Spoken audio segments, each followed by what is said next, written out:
Es un gusto saludar al doctor José Joaquín Brunner, un distinguidísimo sociólogo. Usted es sociólogo, ¿verdad? Así es. Así es. Dedicado a los temas de la educación superior.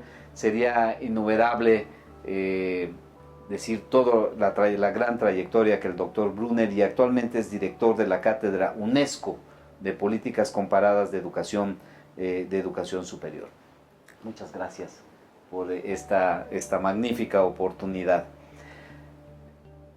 Es una suerte como de consenso, se habla en todos los foros que estamos en la sociedad del conocimiento.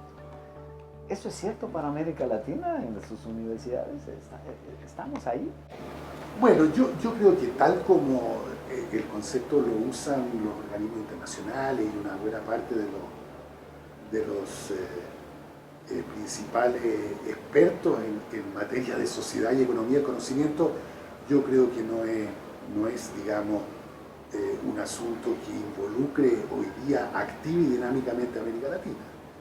Yo creo que lo que uno escucha permanentemente decir por parte de particularmente los organismos internacionales y los armadores de rankings de distinto tipo, desde la productividad hasta la producción de las universidades, es que América Latina se tiene que incorporar a esta sociedad del conocimiento y que es inescapable, digamos, que tiene que formar parte de ella. Pero la verdad es que si uno mira nuestra posición en el mundo del conocimiento hoy día, en la geopolítica del conocimiento, es pobre, es marginal. Y eso no significa en principio mucho, porque en realidad uno tendría que ver qué indicadores se están usando para todo tipo de mediciones respecto de qué es lo que es la sociedad del conocimiento. Pero claro, en América Latina yo creo que hay una riqueza enorme de conocimiento, muchas veces más local que global, muchas veces más ligado a las políticas públicas internas de los países, y eso claro no interesa a veces en los países del norte, pero digamos en términos de ciencia y tecnología y su aplicación a innovaciones, en realidad América Latina no tiene nada que mostrar. Ahora, que podríamos en algunos campos avanzar y tener nosotros también una participación activa, a mí no me cabe duda, pero eso requiere un gran esfuerzo efectivamente de los gobiernos, las universidades y las sociedades.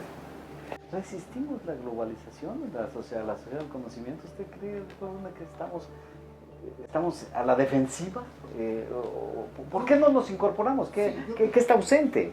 Yo creo que nos resistimos por un lado, por otro lado nos hemos integrado económicamente, que duda cabe. O sea, los países latinoamericanos hoy día tienen una fuerte presencia en los mercados internacionales de recursos naturales. Lo que ocurre es que no estamos satisfechos con que esa sea nuestra manera de estar en los mercados globales, solamente con alimentos, solamente con minerales, y por cierto que ocupamos una posición muy importante en muchas áreas de exportación de recursos naturales y somos activos participantes desde el petróleo hasta la soya en los mercados internacionales. Pero claro, al final de cuentas América Latina quisiera tener una presencia también en cosas más sofisticadas tecnológicamente, en manufactura, en servicios, en algunas áreas de la ciencia donde tenemos mucho que mostrar y que hacer. De modo tal que yo creo que tenemos una cosa ambigua con la globalización. Somos parte de la globalización, pero no en las áreas que más nos interesaría. Y por otro lado, somos defensivos porque a veces nos sentimos avasalladoramente penetrados por fuerzas globales que disminuyen el poder de nuestro Estado, que de alguna manera dejan mal puestas a nuestras universidades en rankings internacionales. Entonces hay una sensación ambigua de incorporación por un lado, pero de sensación de que no estamos ocupando en el mundo global la posición que quisiéramos. ¿Hay un camino alternativo? No, yo creo que por el momento no hay un camino alternativo, digámoslo así, de una manera franca y brutal para el capitalismo internacional y globalizado.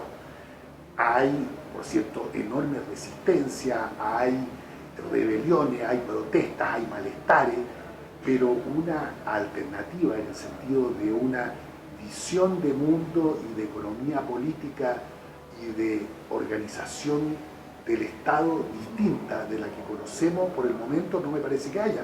Y por lo tanto esto obliga a América Latina a jugar muchas veces en un terreno en el cual no quisiera jugar. Y por eso las resistencias intelectuales y políticas. Pero la verdad es que me parece a mí que estamos forzados, y como alguna vez dijo el presidente Fernando Enrique Cardoso, entonces presidente de Brasil, como todos sabemos, gran sociólogo, dijo, mire, el riesgo final para América Latina no es integrarse a la globalización en una posición marginal y que no le gusta. El riesgo es que el día de mañana ni siquiera fuéramos tomados en cuenta como objeto de explotación. Y a mí me pareció que es una metáfora terriblemente y potencialmente cierta. Entonces, yo creo que América Latina muchas veces se limita a sí misma porque tiene una clase política dirigencial en distintos campos intelectual que vive de sus propios malestares. Y la verdad es que los malestares no siempre son productivos. Y así como ha habido intelectualmente grandes aguafiestas, digamos así, en el mundo intelectual, los hay pero improductivos. Y yo creo que a América Latina le hace falta una intelectualidad crítica, pero que sea capaz a su vez de integrarse al mundo global constructivamente. Y eso por el momento no hemos tenido. No existe esa capacidad, no hemos desarrollado esa capacidad. Mucha poesía, pero poca productividad, diría usted. Sí, efectivamente, creo que una manera de ponerlo es esa, una gran capacidad de poetizar el mundo y de estetizarlo, pero con poca capacidad de incidir en él, políticamente, económicamente, más allá de los recursos naturales, en el terreno del conocimiento. Y bueno, yo creo que son parte efectivamente de nuestro subdesarrollo y de haber existido por largo tiempo en una periferia en la cual fuimos objeto real de explotación. Puede ser que eso vaya perdiendo interés, digamos, pero lo hemos sido. Y hoy día América Latina ciertamente que ha ido encontrando un camino donde está jugando con factores que son parte del mundo global, tratando de consolidar su democracia, tratando de entender y de saber regular y guiar los mercados, tratando de modernizar sus estados con grandes dificultades, como sabemos. Pero yo creo que se están haciendo esos esfuerzos. Y bueno, lo estamos haciendo bajo distintas fórmulas políticas, distintos regímenes políticos, y tenemos que tener el respeto mutuo de entender que hay distintas alternativas, pero todas de una u otra manera están tratando de hacer convivir estos distintos elementos. Hay una búsqueda, ¿no? Sobre todo en Sudamérica, yo diría, ¿no? Una intensa búsqueda, pero también en otros países. Yo creo que lo hay en Sudamérica, pero bueno, México también ha hecho, hoy día, claro, cuesta más decirlo porque está en un momento donde los latinoamericanos debiéramos sentir una profunda solidaridad, pero también inquietud por lo que ha ocurrido. Por supuesto, preocupación. Como lo hemos sentido por tantos momentos los latinoamericanos con Colombia. Pero yo creo que cada país ha ido en esto buscando desde distintas miradas, con distintas ópticas, cómo en definitiva encontrar para la región un lugar dentro de la globalización. Doctor Brunner, si logramos esta nueva síntesis, la educación nos va a ayudar a resolver esta gran definición de América Latina, muy lastimosa, por cierto, la desigualdad. Yo creo que nos va a ayudar, pero no de la manera y en la magnitud que en realidad nuestra clase dirigente y parte de la academia y de la intelectualidad ha terminado creyendo, es decir, que la educación es la salvación de todos los problemas de América Latina.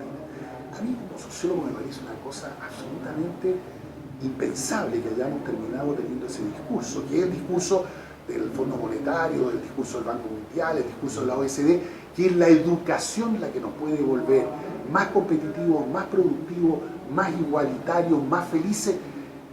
Y en realidad la educación en todas partes del mundo tiene muchas limitaciones. Es, entre otras cosas, un gran aparato de reproducción de las desigualdades, particularmente de las desigualdades de capital social y cultural. Y eso, claro, uno puede buscar, y nuestras políticas educacionales en América Latina buscan contrarrestar eso, buscan que la educación, particularmente el sistema escolar, mitiguen las desigualdades, compensen las desigualdades. Pero jamás, que yo, digamos, salvo que yo haya entendido mal toda la literatura, jamás, mirado por lo menos desde el punto de vista de la sociología y de la literatura sociológica, la educación va a ser capaz de transformarse en el motor de la igualación de oportunidades en la sociedad, ¿no?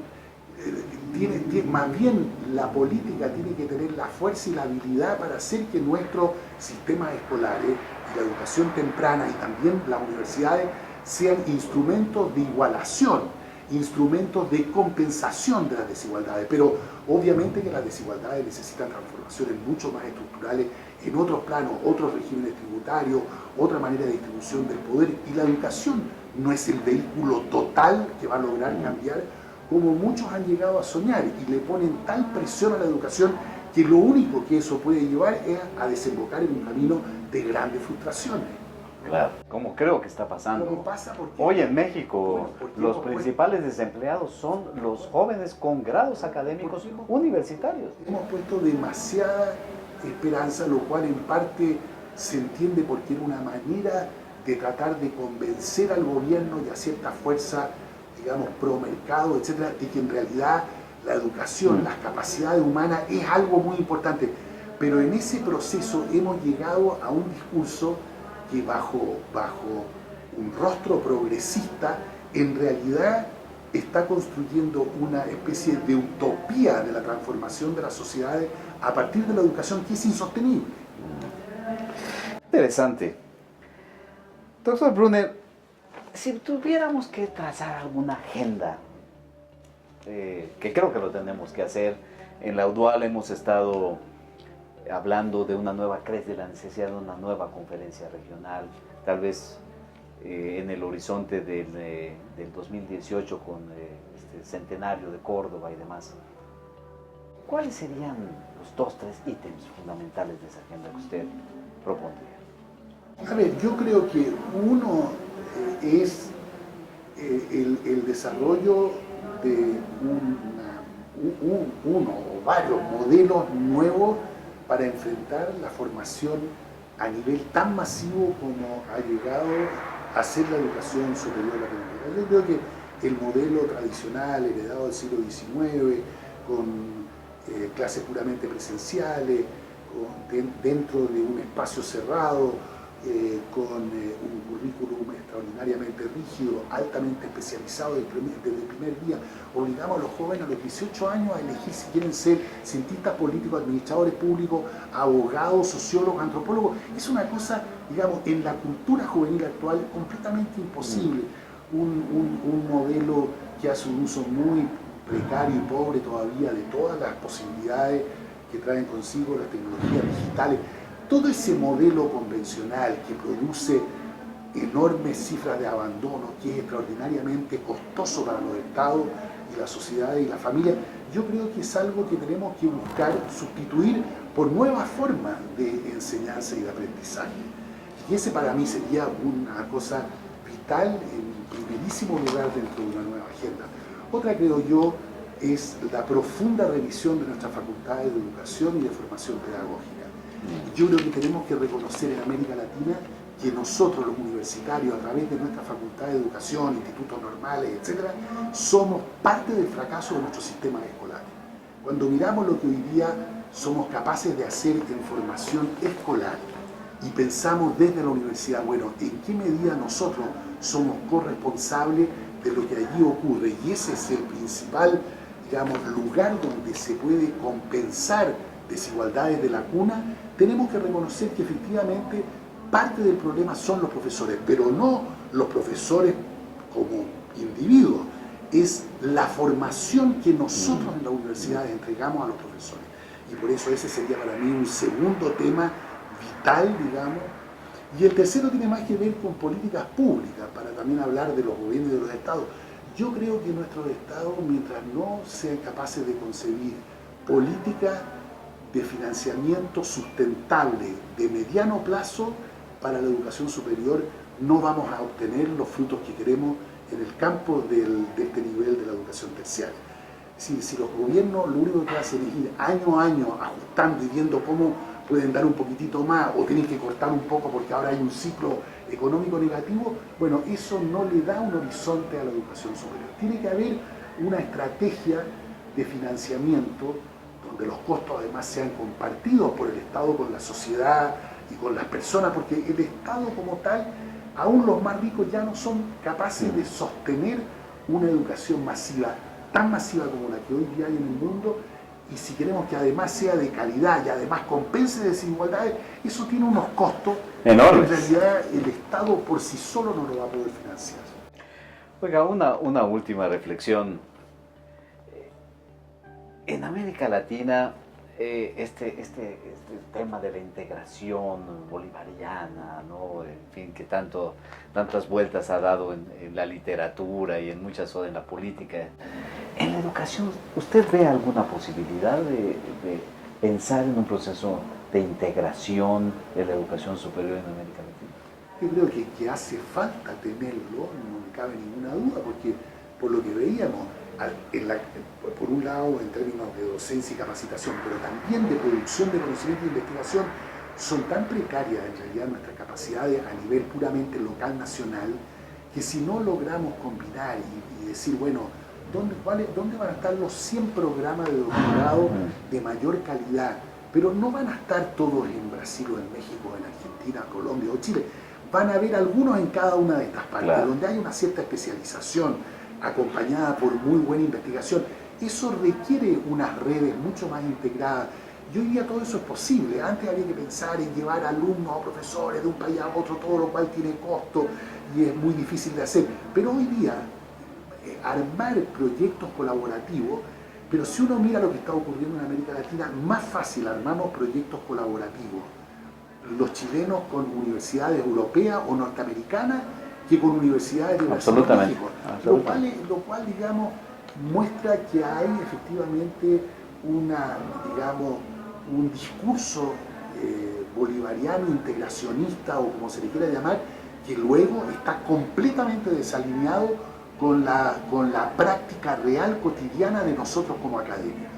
Terminamos queriendo publicar solamente en revistas del norte, hacemos nuestra investigación en lo posible con gente de Estados Unidos y Europa y nos cuesta mucho en la mayor parte de las áreas trabajar en conjunto como efectivamente debiéramos estar haciendo. Yo por lo menos he tenido la experiencia desde hace 20 años de trabajar con colegas latinoamericanos en materia de análisis de los sistemas y de las políticas de educación superior y creo que lo fructífero que eso termina siendo para cada uno de nosotros, de los que participamos en este tipo de redes, es enorme. Y si además tenemos la capacidad de vincular esas redes con europeos y norteamericanos y el día de mañana con asiáticos, estupendo, pero la verdad es que hay tantos problemas compartidos dentro del ámbito latinoamericano que hoy día en muchas áreas efectivamente la investigación más global que nosotros podemos hacer